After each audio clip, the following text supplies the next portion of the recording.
Hi అండి అందరికీ. ఈరోజు మనం మష్రూమ్స్ దమ్ బిర్యానీ చేసుకుంటున్నాము. దమ్ బిర్యానీకి కావాల్సినవి నేను చూపిస్తాను అండి. 2 ప్యాకెట్స్ నేను మష్రూమ్స్ తీసుకున్నాను. పెద్ద పెద్దవి తీసుకున్నాను, ఎందుకంటే బిర్యానీలో చిన్న పీసెస్ ఉంటాయి కనపడవు అనమాట. ఒక 5-6 ఉల్లిపాయలు, ఒక 2 టమోటాలు, 4 పచ్చిమిరపకాయలు, పుదీనా, కొత్తిమీర ఆల్రెడీ క్లీన్ చేసి పెట్టుకునేసాను. 2 గ్లాసెస్ బాస్మతి రైస్ తీసుకున్నాను. కాస్త పెరుగు, కాస్త ఆయిల్, కొంచెం లవంగాలు, యాలకులు, స్టార్లు, బిర్యానీ ఆకులు తీసుకున్నాను.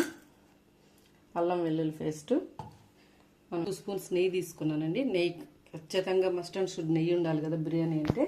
అందరూ మామూలు బిర్యానీ చేస్తారు కదా, నేను పుట్టగొడుగు దమ్ బిర్యానీ చేస్తున్నాను. ఇప్పుడు చేసుకుందాము. ఇప్పుడు బిర్యానీ స్టార్ట్ చేద్దాము. ఫస్ట్ ఆయిల్ వేసుకుందాము. కాస్త ఆయిల్ ఎక్కువ పడుతుంది కదా, ఆయిల్ అంతా వేసేసుకుంటున్నాను.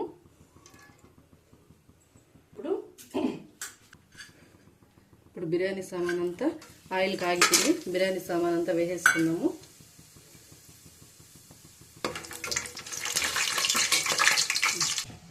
ఇప్పుడు ఇవి వేగిపోయాయి కదా, కట్ చేసి పెట్టుకున్నాము ఈ ఆనియన్స్ మనం ఆయిల్లో వేసేసుకుందాము.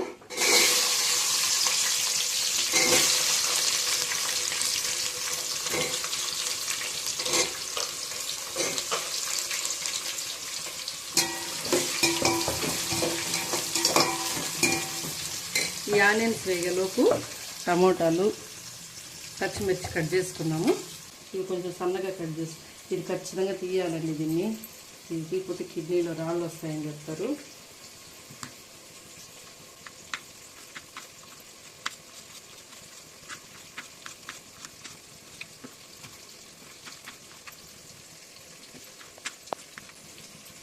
టమోటాలు కట్ అయిపోయాక ఇప్పుడు పచ్చిమిర్చి కట్ చేసుకున్నాము.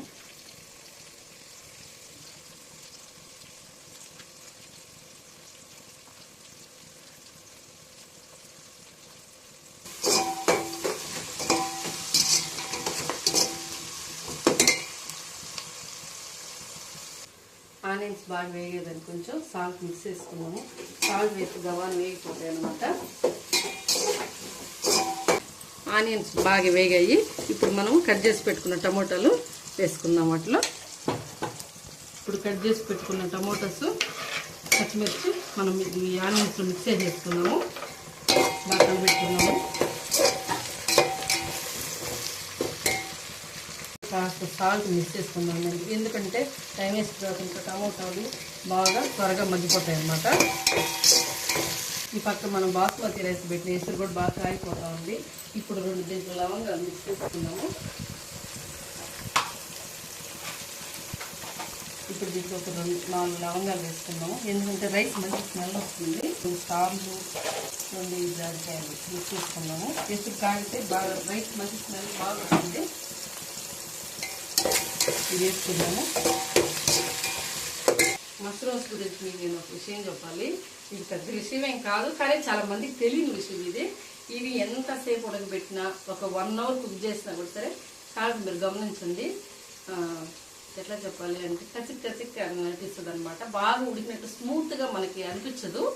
ఇవి మనం ఏం చేస్తామంటే ఒక 2 టైమ్స్ క్లీన్ చేసుకునేసి బాగా వెండలో ఒక 1 అవర్, ఒక ½ అవర్ పైన, ఒక 1 అవర్ లోపు మంచి ఎండలో పెట్టామంటే ఇవి డి విటమిన్ అబ్జర్వ్ చేస్తాయి.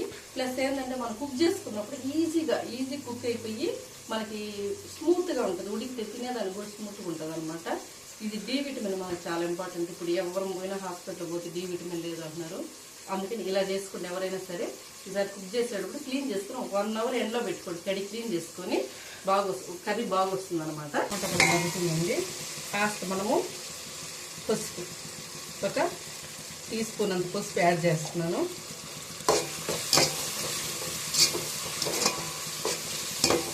మరి ఎల్లోగా ఉన్నా కూడా బిర్యానీ బాగోదు, నిజంగా వేసుకోవాలన్నమాట.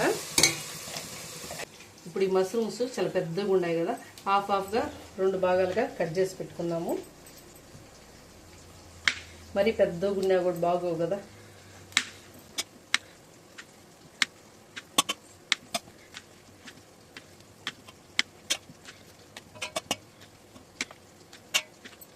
ఇప్పుడు టమాటాలు బాగా వేగిపోయి ఉంటాయి. టమాటాలు వేగినాయి లేదు చూసుకొని ఈ మష్రూమ్స్ వేసేద్దాము. టమాటాలు బాగా వేగిపోయాయి. ఇప్పుడు మనం కట్ చేసుకున్నాం కదా, ఈ మష్రూమ్స్ వేసేద్దాము.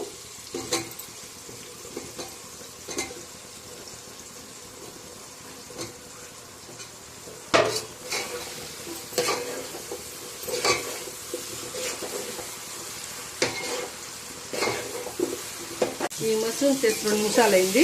ఈ మష్రూమ్స్తో పాటే మనం కన్నా అల్లం వెల్లుల్లి పేస్ట్ చేసుకున్నామంటే 2 ఒకేసారి ఆగుతాయి. బాగా ఒక పెద్ద స్పూన్ అంతే వేస్తున్నాను. 1.5 స్పూన్ వేసాను. ఇప్పుడు మష్రూమ్స్ అల్లం పేస్ట్ ఒకేసారి ఆగుతాయి, వేగిపోతాయి బాగా.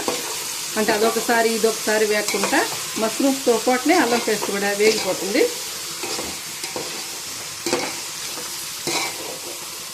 కలర్ఫుల్గా ఉంది కదా మష్రూమ్స్ కూడా ఎంత బాగున్నాయో. గుడ్లు కోడిగుడ్లు లాగా ఉన్నాయి కదా, అలా కనిపిస్తున్నాయి కదా, ఎగ్స్ లాగా ఉన్నాయి కదా.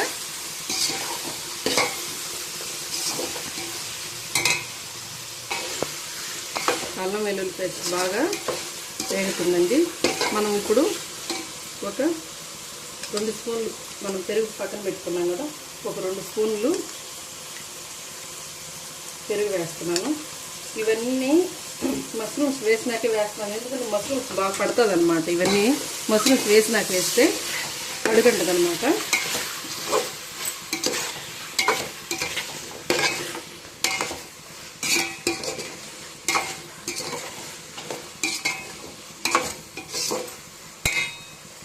ఇప్పుడు మనం కొంచెం పుదీనా కొత్తిమీర వేసుకున్నాము, ఆకు వేసుకున్నాము. ఇప్పుడు బాగా అంతా కలుపుకున్నాము. అన్నీ ఒకేసారి వేగుతాయండి చేసుకుంటే. సపరేట్గా మష్రూమ్స్, సపరేట్గా అల్లం పేస్ట్ ఇవన్నీ వేపుకోకుండా అన్నీ ఒకేసారి వేగిపోతాయి. ఇప్పుడే దీంట్లోనే మనము కొంచెం కారము, కొంచెం ధనియాల పొడి మిక్స్ చేసుకున్నాము. బాగా నేను ఒక మంచి స్పూన్ అంత కారం వేస్తున్నాను. ధనియాల పొడి కూడా ఒక పెద్ద స్పూన్ అంత వేస్తున్నాను అనమాట. ఈ ధనియాల పొడి, కారం అన్నీ నేను ఇంట్లోనే బాగా ఎండబెట్టి పంపిస్తానండి, అంగట్లోకి వేసుకొని. ఇప్పుడు చూడండి, నేను ఏ కర్రీ చేసినా సరే మసాలాలు ఏవి పెద్దగా వేయకుండా నేను కర్రీ చేస్తాను. కానీ మీరు చేసుకుంటే చూడండి ఒకసారి, టేస్ట్ వస్తుంది. ప్లస్ మనకి హెల్త్ కూడా మంచిది. ఎక్కువ మసాలాలు వేసుకున్నా అంటే గ్యాస్ట్రిక్ ప్రాబ్లం, అల్సర్లు ఇవన్నీ వస్తాయి. అందుకని నేను ఇంట్లో ఆడిచ్చే ఈ ధనియాల పొడిలో ఇప్పుడు వాడతాను బాగా. ఉప్పు కూడా రైస్కి సరిపడినంత మనం ఉప్పు కూడా ఇప్పుడు యాడ్ చేసుకున్నాము, ఎందుకంటే మళ్ళీ రైస్కి సపరేట్ పడదు కాబట్టి కర్రీలోనే మనము ఉప్పు వేసుకున్నాము.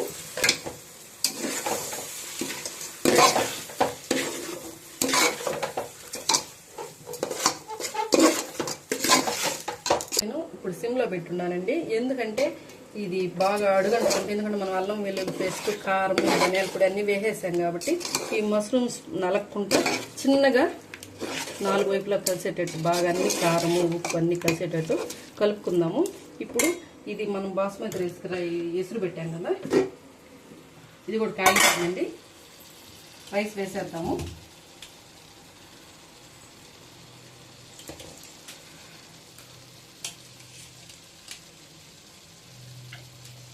రైస్ వేసేద్దాము. ఇవి మనం ఆల్రెడీ ఈ బాస్మతి రైస్ నేను ఇంచుమించు 2 అవర్స్ నానబెట్టానండి. బాగా నానబెడితే రైస్ బాగా పొడి పొడిగా అన్నం బాగుంటుంది అనమాట.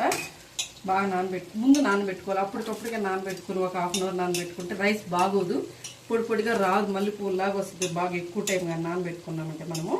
ఇప్పుడు దీంట్లో మనం ఉప్పు యాడ్ చేసుకోవాలి, ఎందుకంటే అది ఓన్లీ కర్రీ వరకే మనం ఉప్పు వేసాము. ఇప్పుడు మనం ఈ వాటర్లోకి రైస్ పట్టేంత ఉప్పు వేసుకోవాలి. వేసాము. ఇప్పుడు మనం మూత పెట్టుకుందాము, బాగా పొంగు రావాలి కాబట్టి. ఇప్పుడు రైస్ ఉడుకుతుంది కదా, దీంట్లో కొంచెం కొత్తిమీర యాడ్ చేసుకుందాము. రైస్ ఉడికేటప్పుడు మనము ఒక 2 స్పూన్ల ఆయిల్ మిక్స్ చేసుకోవాలి, ఎందుకంటే రైస్ పొడి పొడిగా ఒక దానికి అతుక్కోకుండా నీట్గా వస్తుంది అనమాట. ఇప్పుడు కలుపుకోవాలంతా.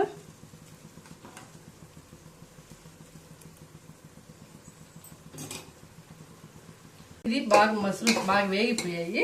ఇప్పుడు ఇప్పుడు మనం ఒక 1/2 స్పూన్ గరం మసాలా పొడి వేసుకుందాము. టేస్ట్ వస్తుంది. ఇది ఒక 1/2 టీ స్పూన్ గరం మసాలా పొడి వేస్తున్నాను. కలుపుకుందాము. లవంగ పట్ట ఇవి 2 కలిపి నేను మిక్సీకి వేసుకున్నాను. ఇప్పుడు మిక్సీ వేసుకుందాము. చూడండి నిదానంగా కలుపుకున్నందువల్ల చూడండి మష్రూమ్స్ వాటికి సపరేట్గా బాగున్నాయి కదా.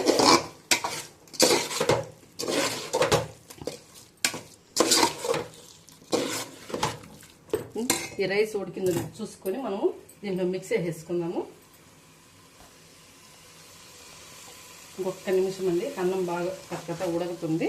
ఈ అన్నం దీంట్లోకి మనము ఇట్లా దీంట్లోకి మనం మిక్స్ చేసుకుందాము. రైస్ మనకి 50% ఉడికిపోయింది చూడండి. మనం ఆయిల్ వేసుకున్నందువల్ల చూడండి మెతుకు ఇరక్కుంటా నీట్గా వచ్చింది కదా. ఆయిల్ వేసుకుంటే అలా వస్తుంది ఉడికేటప్పుడు. ఇప్పుడు మనము ఈ రైస్ని దీంట్లోకి మనం మిక్స్ చేసుకుందాము. ఇది మొత్తం మనము 4 మూలల కరెక్ట్గా ఉండేటట్టు మొత్తం వెడల్పుగా చేసుకోవాలి. ఒక దగ్గర ఒక ఎక్కువ తక్కువ ఉండకూడదు, ఇలా ఉండాలి. ఇప్పుడు మనం ఈ రైస్ని ఇట్లా వడగట్టి వేసుకోవాలండి. ఇట్లా పొరలుగా వేసేసుకుందాము.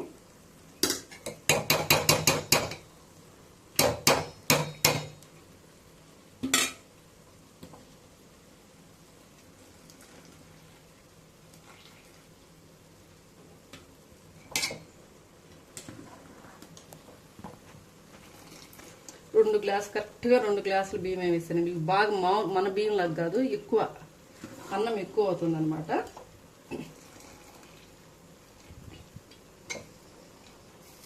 ఇట్లా 4 మూలలు బాగా సరి సమానం ఉండేటట్టు అన్నంని గెంటుతట్టు అనుకుంటా ఉండాలి.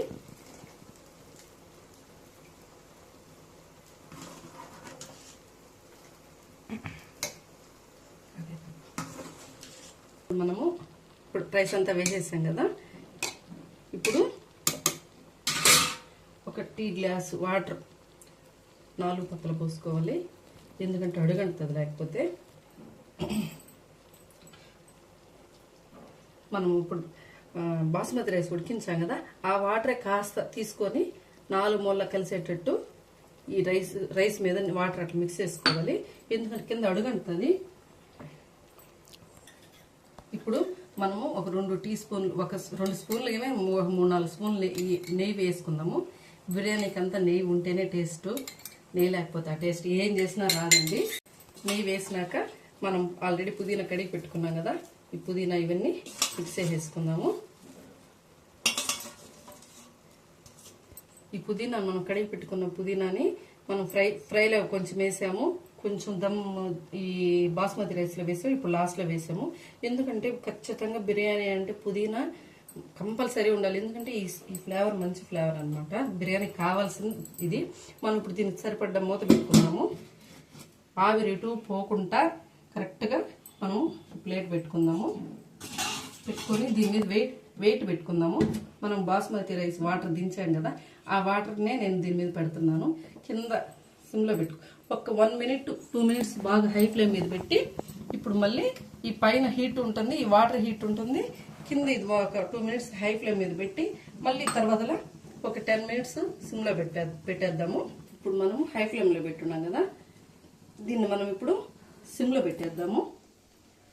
ఇప్పుడు ఈ కింద సిమ్ము ఈ హీట్ ఉంటుంది, ప్లస్ ఇక్కడ బాస్మతి రైస్ ఉడకబెట్టుకున్నాం కదా, ఈ వాటర్ పెట్టాం, ఇది హీటే కదా, ఈ వాటర్ కూడా హీట్ కాబట్టి ఈ 2 సెగలకి అన్నము కరెక్ట్గా దమ్ము అవుతుంది అనమాట. ఒక 10 మినిట్స్ తర్వాత మనము దీన్ని ఓపెన్ చేసి చూద్దాము. దమ్ అయింది కదండి. ఈ బిర్యానీని మనము దీంట్లోకి తిరగొట్టుకుందాము, ఎందుకంటే అంతా మిక్స్ అవ్వాలి కాబట్టి.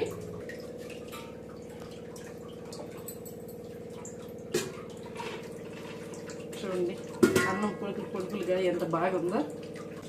ఇప్పుడు మనము దాంట్లో నుంచి దీనికి తిరగొట్టుకున్నాం కదండి, దీనంతా కొంచెం అంటే అన్నం అంతా మిక్స్ అయ్యేదానికి ఒకసారి ఊరికట్లా చూడండి. అన్నం ఎంత పొలుకులుగా బాగుంది కదా చూడండి.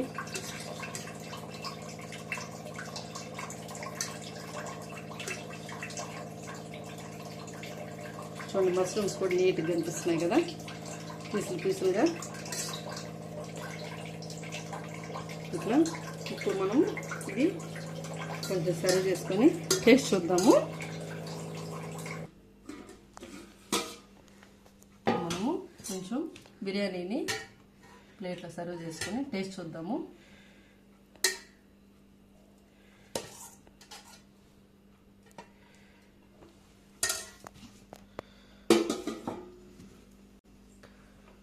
చూడండి రైస్ చూడండి, మెతుకు అతుక్కోకుండా ఎంత బాగా వచ్చింది చూడండి. ఈ స్టైల్లో మీరు కూడా చేసుకోండి. దీంట్లో మళ్ళీ నేను ఇట్లా పెరుగు ఇచ్చేసాను. ఇప్పుడు మనం టేస్ట్ చూద్దాము.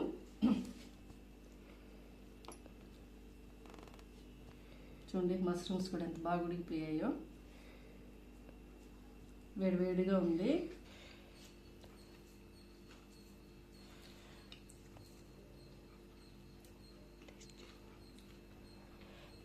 రియల్లీ సూపర్ అండి, చాలా బాగా వచ్చింది. నిజంగా నేను ఎక్స్పెక్ట్ చేయలేదు ఎంత బాగా వస్తుంది అనేసి. బాగా వచ్చింది. మష్రూమ్స్ కూడా తినేసి చూద్దాము.